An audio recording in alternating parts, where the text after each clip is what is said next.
Hi, friends. Welcome to Pieces Here.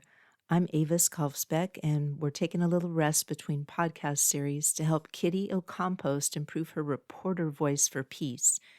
Kitty is a character I made up who's a little offbeat, a satiric smarty pants, and she's getting ready to report on a big story about peace, AI, and the future of the commons. At the end of these Kitty Reads episodes, and maybe longer, you'll also hear the Next Peacelands, a roll call of global armed conflicts and arms exports. If that's too much for today, it's okay to end early. But if you can stay, I hope you'll let it deepen your resolve for peace.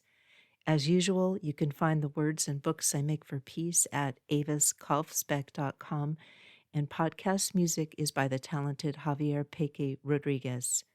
Listen for the peace. Now over to Kitty. Today's reading takes us back to the source, to Plato, a fellow who loved nothing more than to think out loud.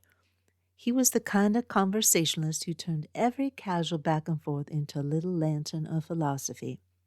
His writing isn't about handing down commandments, bless his heart. Instead, he leans on questions much more than answers, letting ideas knock gently against each other like rocks in a tumbler just to see what kind of truth might polish and rise to the surface. We're looking at Book 11 of his treatise, The Laws, which is Plato's long, serious attempt to build a perfectly sensible city from the ground up.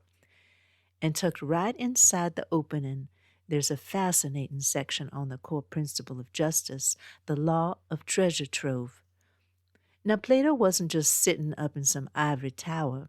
He was a practical thinker, considering the very real temptations that arise when a person comes across property that isn't theirs, whether it's hidden treasures in the earth or a lost item left by the roadside. He wanted to know, does a simple chance of gain override our conscience? He demands we reflect on the simple law of take not up that which was not laid down by thee, and he argues that gaining virtue is a far better possession than gaining wealth. We'll read just a small bit today, enough to catch the earnest tone of his warning and see how an ancient philosopher worried about the same kinds of compromises that keep our modern newspapers running with scandal.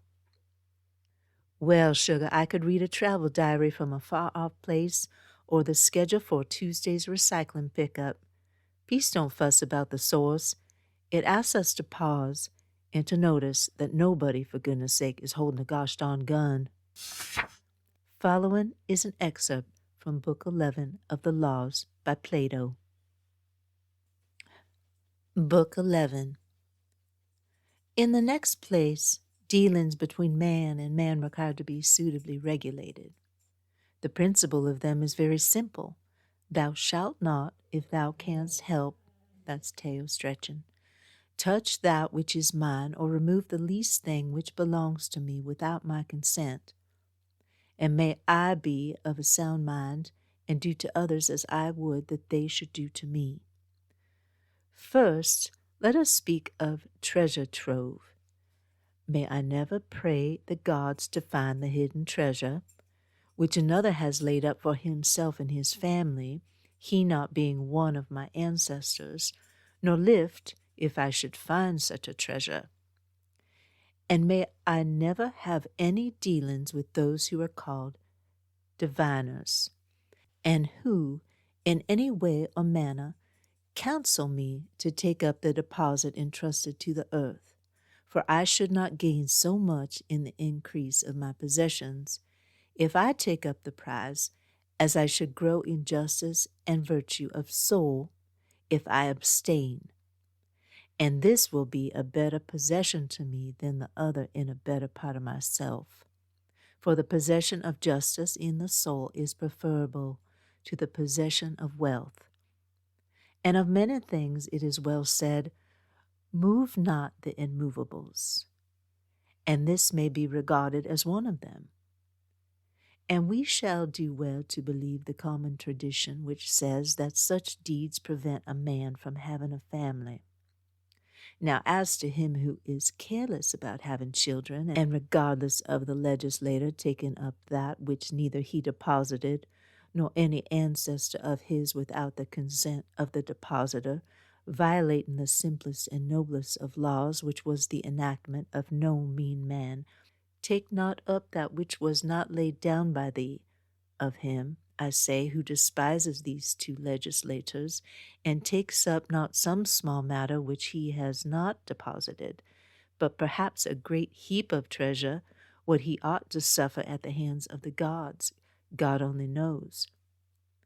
But I would have the first person who sees him go and tell the wardens of the city, if the occurrence has taken place in the city, or if the occurrence has taken place in the agora, he shall tell the wardens of the agora. If in the country, he shall tell the wardens of the country and their commanders. When information has been received, the city shall send it to Delphi, and whatever the god answers about the money and the remover of the money, that the city shall do in obedience to the oracle. The informer, if he be a free man, shall have the honor of doing rightly, and he who informs not, the dishonor of doing wrongly. And if he be a slave who gives information, let him be freed, as he ought to be, by the state which shall give his master the price of him. But if he do not inform, he shall be punished with death. Next in order shall follow a similar law, which shall apply equally to matters great and small. If a man happens to leave behind him some part of his property, whether intentionally or unintentionally, let him who may come upon the left property suffer it to remain, reflecting that such things are under the protection of the goddess of ways and are dedicated to her by the law. But if anyone defies the law and takes the property home with him, let him, if the thing is of little worth, and the man who takes it a slave, be beaten with many straps by him who meets him, being a person of not less than 30 years of age. Or if he is a free man, in addition to being thought a mean person and despiser of the laws, let him pay 10 times the value of the treasure which he has moved to the lever. And if someone accuses another of having anything which belongs to him, whether little or much, and the other admits that he has this thing, but denies that the property in dispute belongs to the other, if the property be registered with the magistrates according to the law, the claimant shall summon the possessor, who shall bring it before the magistrates, and when it is brought into the court, it will be registered in the public registers, to which the litigants it belonged. Let him take it and go his way. Or if the property be registered as belonging to someone who is not present, whoever will offer sufficient surety on behalf of the absent person that he will give it up to him shall take it away as the representative of the other. But if the property which is deposited be not registered with the magistrates, let it remain until the time of trial with 3 of the eldest of the magistrates. And if it be an animal which is deposited, then he who loses the suit shall pay the magistrates for its keep, and they shall determine the cause within 3 days. Thank you for listening and allowing me to practice Kitty's reporting voice for the big story ahead. Now stay with me a few minutes longer if you're able for the next Peacelands.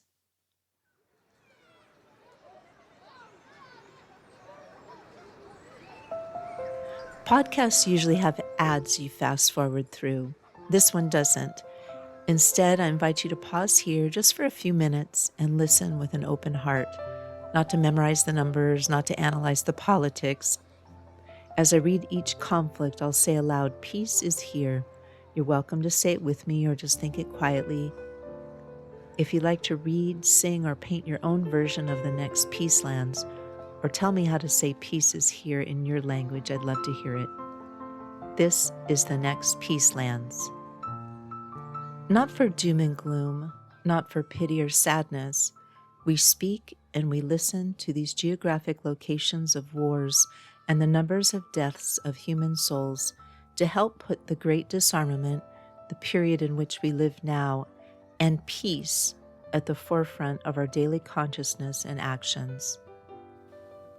Following are the major and minor armed conflicts, each with over 1,000 deaths in the current year, based on the data available as of December 2025.